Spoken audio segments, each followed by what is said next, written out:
qualifications to be an apostle.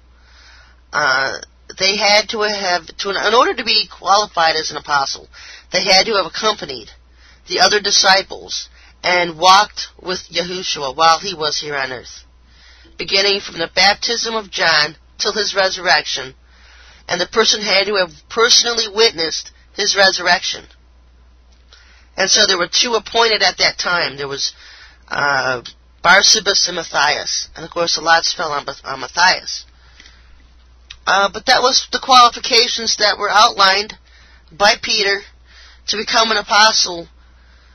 You had to have walked with Jesus, Yahushua, while he was here on earth, and you had to have personally witnessed his resurrection. Paul never did either. In Revelation 21:14, John is describing the city of New Jerusalem that descends from heaven, and he says, "And the wall of the city had 12 foundations, and in them the names of the 12 apostles of the Lamb." 12 apostles of the Lamb. Peter, James, John, Andrew, Philip, Thomas, Bartholomew, Matthew, James the son of Alphaeus, Simon Zelotes, Judas the brother of James, and Matthias. There is no Paul, folks. And none of the other apostles accepted Paul as an apostle. If your teachers are telling you that he did, they have no proof, and they're lying because they didn't. All of the text. And a big reason why the Old Testament scrolls will never be written up as an XKJV is because they hold too much truth for the modern day churches to handle. And the Old Testament scrolls, the Dead Sea Scrolls that were found in Qumran community, they did not accept Paul as an apostle. There was a letter of excommunication where they kicked him out of the church. And so why, you say, then, would the Lord allow Paul to have so many books, 13, an occultic number, mind you, in the New Testament? Folks, why did he allow the tree of knowledge of good and evil in the Garden of Eden? He's testing his people. He always has. He tested Adam and Eve in the Garden of Eden, and he's testing his believers now in the churches today. Which tree are you eating from, the tree of life or the tree of death? You know, it's obvious, and I have all this stuff, all this material here. You know what he just said? There's 3 things here, 2 or 3 things. If they can't see it from that, they'll never see it. And it's just that basic. The 12 apostles, their 12 names, the requirements to be an apostle, and the fact that only 12 apostles are listed in the wall of the city on the 12 foundations of the New Jerusalem is coming down from the earth, coming down from heaven to the earth. So don't be deceived, folks. And this article I'm working on will be going up on my website soon enough. I got an email from a listener. The UFO beings are nothing new to me. I've seen them and their occupants.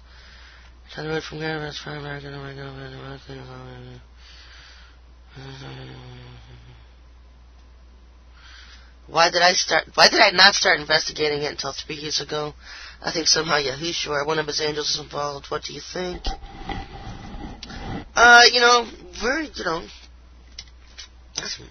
Ask the Lord.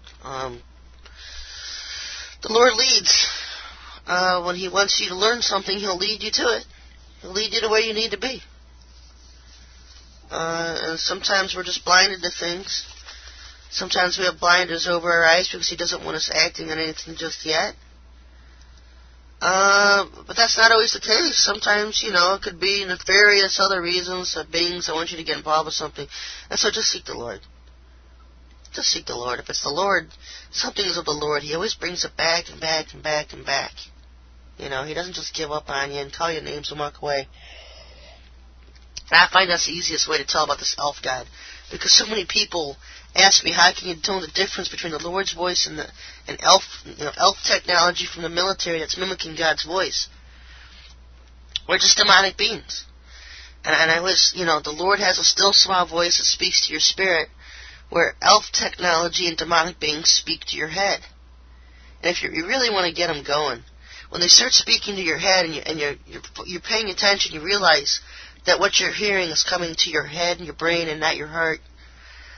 play along with it for a little bit. I probably shouldn't say this. Probably get somebody in trouble, not myself probably. I tend to like to play along, and I'll just be like, okay, Lord, okay, whatever they're saying, and then I'll just bust them up, and I'll just say something, rebuke them all, tell them to go back to hell, they're scumbags or something. And then they'll just break out in a litany of profanity, usually. So, you know, the Bible says to test the spirits, to know whether they're of God, to know whether they're of the Lord. And so if you think the Lord's talking to you, or you're not sure if it's the Lord, in Yahushua's name, command them to reveal themselves. Well, I command you to reveal yourself to me in the name of Yahushua.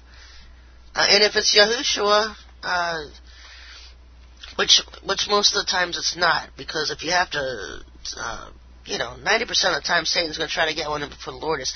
It takes a Lord a while to teach you how to hear His voice, because He doesn't speak to your head. He speaks to your heart, and so you always feel that, I don't know how to, that voice, that tug in your heart to let you know He's going to be speaking to you or wants you to speak to you, or if it's something in your mind, you feel like someone's talking to your mind, to your brain, to your head, just rebuke them, command them to leave.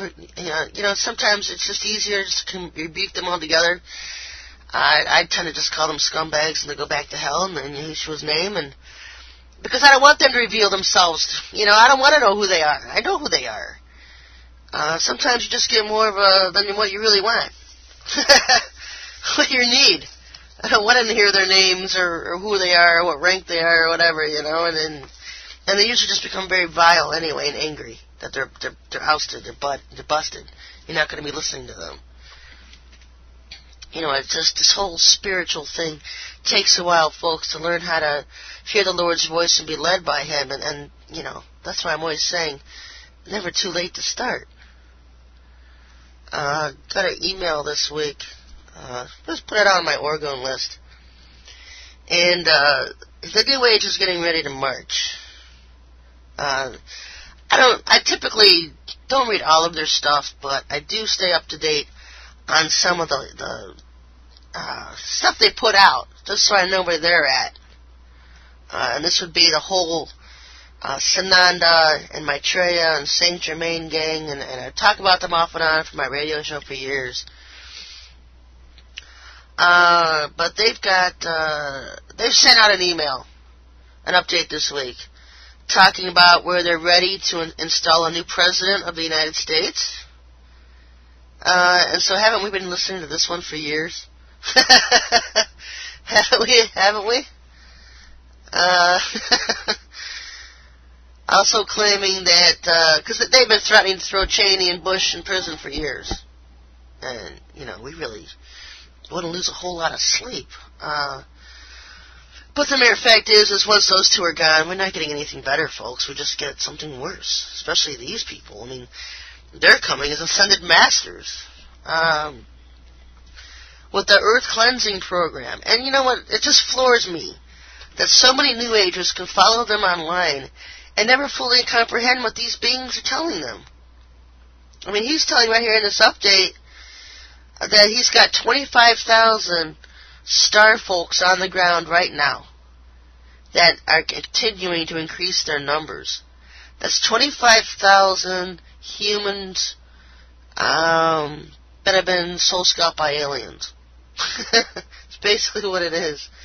I don't know if you've ever watched any of these videos coming out about how aliens are taking over human bodies, and they put this, I think I saw a movie the other day, America Last Days, or something like that. I go, they must have been on my website for a while.